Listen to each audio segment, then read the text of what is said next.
Salve, meus amigos do canal, sou Mais Vasco News e hoje vamos estar falando um pouco a respeito do jogo, desse clássico 2 milhões, Flamengo e Vasco, né, rapaziada? Um jogo muito bom, um jogo disputado, o Vasco se entregou bastante, os jogadores se empenharam para ter um resultado positivo, infelizmente não veio, mas eu queria saber de você, antes de colocar esse corte do Flávio Dias aí que deu a análise dele, se você concorda com ele ou não, eu quero saber antes de mais nada, o que você achou do jogo? Quem se saiu bem ou não? Eu posso falar a vocês, a zaga do Vasco saiu muito bem, infelizmente o Robert Renan teve que sair, mas acho que o Vasco hoje defensivamente se comportou muito melhor do que nos últimos jogos. Deixa nos comentários, eu vou deixar vocês com o corte do Flávio Dias aí, deixando a análise dele sobre o jogo, e eu conto muito com a sua colaboração, com o seu like e com a sua inscrição. Valeu, tamo junto, fui!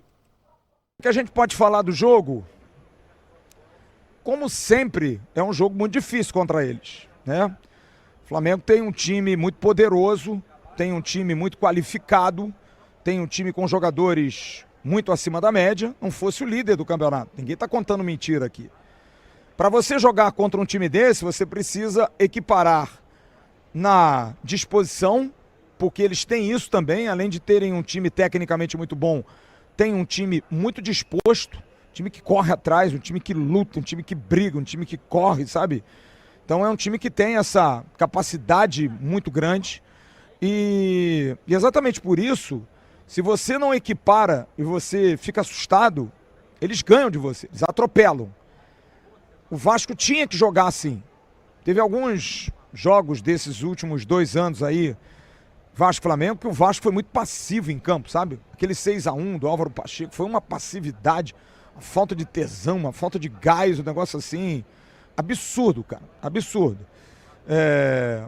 Então, quando você consegue equiparar essa parte física de disposição, tem jogo. E aí tem jogo de que forma? Você consegue encaixar uma bola, você consegue encaixar um contra-ataque, você consegue fazer uma jogada individual, você consegue roubar uma bola, porque o Flamengo joga muito em infiltração, joga muito por dentro em tabelas curtas e bola nas profundidades, porque eles têm muitos jogadores velozes, tanto do lado esquerdo como do lado direito e também por dentro. Então eles têm essa valência. Então se você rouba uma bola dessa, porque às vezes você vai dar um passe, eles não são infalíveis, muito pelo contrário. Um time que tem defeitos, claro que tem defeitos, porém é um time que tem essa dificuldade às vezes de variar muito.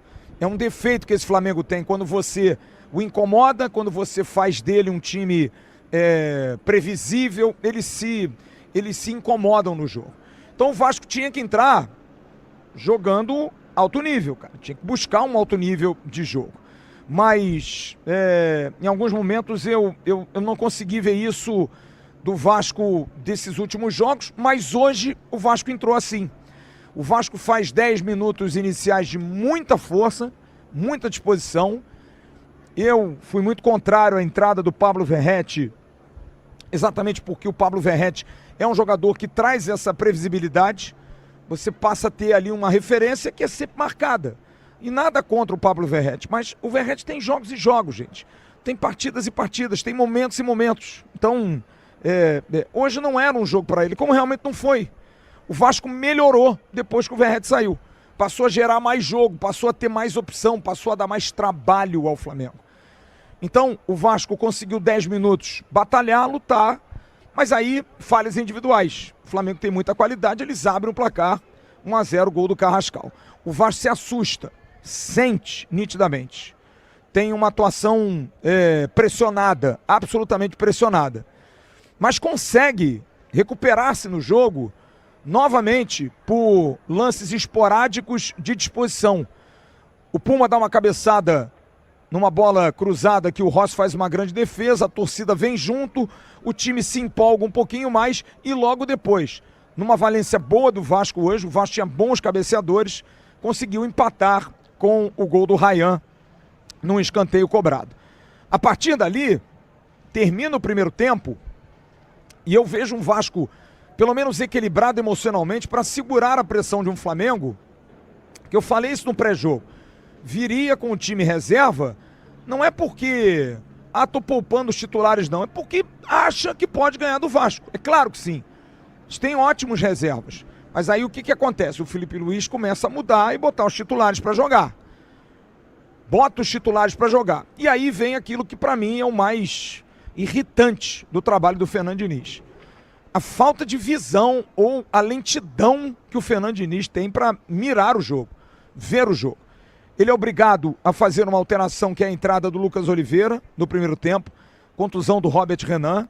O Lucas Oliveira entra bem, mas já logo toma um cartão amarelo, numa atuação, na minha opinião, muito fraca do árbitro, muito fraca, muito complacente com várias situações, não gostei, sabe, distribuindo cartões para o Vasco quando a briga foi dos dois lados, foi de tudo quanto é lado, sabe, não era uma coisa só do Vasco, mas a gente sabe como é que é a pressão para jogar contra eles, né, e o Vasco consegue, de alguma forma, segurar o primeiro tempo e vem para o segundo tempo e o Flamengo vem para cima. Mas aí falta ao Diniz essa troca porque o Vasco passa a tomar sufoco, porque não tem mais jogada de contra-ataque. Porque, é claro, o Ryan tá cansado, o Nuno Moreira sai no intervalo, entra o Andrés Gomes, que entra muito mais para marcar o Emerson Royal, numa atitude que eu não consigo entender. É um atacante que tem que incomodar o defensor e não o defensor. O Emerson Royal hoje se sentiu Carlos Alberto Torres, sabe? Porque era o cara, super marcado, jogador normalíssimo. Jogador até atabalhoado, já foi jogador de seleção brasileira, pelo amor de Deus. Jogador normal, mas muito normal. E aí o que acontece? O Vasco é amassado, é pressionado demais. E não tem uma válvula de escape, passa a jogar em cima do Verrete Ball para tentar alcançar uma bolinha e não consegue. E a casa ia cair de novo, eu vi o jogo do Sport. Atrás, pressionado e nada do Fernando Diniz, os auxiliares batendo cabeça e não se decidindo, e alguém corre lá no fundo e volta. E o Flamengo só empilhando trocas, tá certo o Felipe Luiz? Colocando seus titulares, botou o Pedro, botou o Samuel Lino, botou o Vinha, depois botou o Luiz Araújo, botou o Arrascaeta pra jogar, botou o time pra dentro. E o Vasco lá atrás se defendendo heroicamente, com uma atuação, assim, muito destacada do Cuesta, que eu gostei muito, do próprio Lucas Oliveira, um leão em campo, e os dois volantes do Vasco com destaque para o Barros, que inclusive tomou uma pancada nesse lance do Robert Renan e que fez uma partida heróica. Jogou um grande jogo de disposição, de luta, de alma. Da mesma forma o Puma Rodrigues se entregando demais. O time do Vasco se entregou muito. Mas tem uma hora que cansa, cara. Você precisa dar um desafogo ao time. E aí ele vendo, porque aí não tem como não ver, né? Porra, pressão danada. Ele faz a alteração, ele tira o Verrete, bota o David por dentro e bota o Matheus França no lugar do Coutinho. Ele tira os dois jogadores mais veteranos, dá um gás maior e aí o Vasco melhora no jogo. É óbvio, o Vasco desafoga. Quem tá lá atrás consegue ver alguém na frente para você fazer um lançamento. O Ryan vem por dentro e passa a dar um trabalho absurdo e o Vasco perde a oportunidade de vencer o jogo. Com o Ryan, com o próprio Matheus França, em contra-ataques, com o Andrés Gomes, enfim, o Vasco passa a incomodar o Flamengo, que passa a se sentir